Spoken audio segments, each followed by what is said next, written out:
Trident Farm. It's cheap, really easy to build, and is gonna get you full durability tridents. Okay, and here's everything that you need for this Trident Farm. As you can see, it's all here. You can finally stop harassing me for the exact amounts of blocks. But yeah, it's not that expensive. By the way, these are 2 droppers and 1 dispenser. They're not the same thing. And as always, 2 water buckets are enough to make an infinite water source. I'm gonna show you how we can make it later, because you're obviously gonna need more than 2 water blocks. So let's stop talking and let's get to building. And the first step of this tutorial, it's the location. You have to build this Trident Farm on top of an ocean, but I really recommend you go for this exact structure. These right here are ocean ruins, and as you can see, a lot of tridents spawn around them, so it is the best spot for this farm. You usually find them everywhere, and, you know, they're not that useful. I mean, they might got a chest in there. Maybe, I don't know, let's check. Oh, they do. But yeah, this is what I was talking about. They're practically useless, but for this farm, they're really good. And the first step for today's tutorial is to take your solid blocks, and I want you to build up until you reach position 150. So that Y position going up, it needs to be 150, and this is to make sure that none of the drowns spawn on the bottom, and they all spawn on top of the farm. 150, and from this solid block, I want you to make a 4x6 platform. Now I want you to look at one of these 4 block sides and count 3 blocks in. So 1, 2, 3, and on the third blocks, I want you to place 2 temporary blocks just like this, and a double chest on top. Now on the left side of the double chest, I want you to go behind it and place 2 droppers facing up, and on top a dispenser facing into the other side of the double chest. And for the 2 hoppers, the first one is gonna be behind the chest next to the dispenser, and for the second one, go back to the front, break this left bottom block, and replace it with a hopper going into the bottom dropper. And now, ladies and gentlemen, it's time for everybody's favorite part, redstone. But don't worry, it's really simple. Start by placing a lever next to this bottom hopper and click it. Place 4 blocks in an L shape after this lever, just like this. From this lever, place 1 redstone dust and then a redstone repeater. This is really important, you need to click it twice. So 1 and then 2, so this is 3 ticks in total. Now next to the second dropper, I want you to place a top slab, and now place some redstone on the remaining blocks. So these 3 bottom ones, but also on top of the slab, just like this. And now for the final step, place 1 redstone torch next to the top dispenser, and as you can see, our redstone mechanism is working properly. It might seem a little confusing now, but don't worry, it's gonna make a lot of sense later. So let's just keep going. I want you to start by placing a campfire on top of the top hopper, and now take your glass blocks and surround the campfire from all sides, just like this. And now it's really simple. For each one of these 4 blocks, including this dispenser, I want you to build up 21 blocks. So 1, 2, 3, 4, 5, 18, 19, 20, and 21. And do it for all of the other blocks. So you should end up with this like long glass tube. But yeah, go on top of it and place a ring of slabs surrounding this hole in the middle. And now on any of these slabs, I want you to place 1 temporary block and 1 fence gate next to it.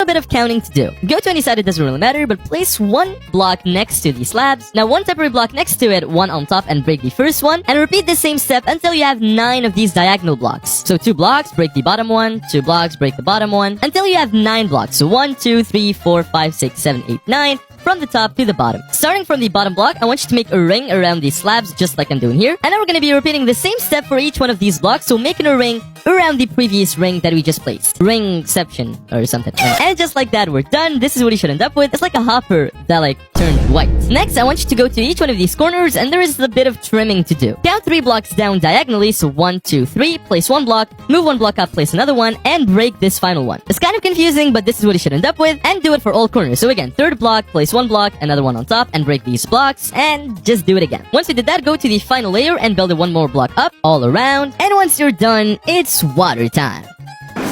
I'm pretty sure a lot of people already know this, but some of you are still kind of confused about it. So to make an infinite water source, it's really simple. I'm gonna go outside the farm, extend it by 2 blocks, and then make like a ring around these 4 blocks. I told you to bring 2 water buckets, and you only need 2. Place 1 in 1 corner, and on the opposite one, place the second one, and this right here is an infinite water source. No matter how many times I pick up this water, it's infinite. It's never gonna run out. And once you're done with it, you can just like place some blocks to close it and get rid of it. So take your water, and I want you to go to the final layer, so this one that we just built, and place 1 water bucket next to each block, just like this from all sides. And if you did everything correctly, it should all flow perfectly to the middle, just like this. And now suppose I'm drowned, I just spawned here on top, I'm just gonna get pushed all the way down to the hole in the middle. Now all we need to work on is the roof. So again, go on top of this final layer, and I want you to build it up again, but this time 3 blocks. 1, 2, 3. I promise this is the final time, do it all around.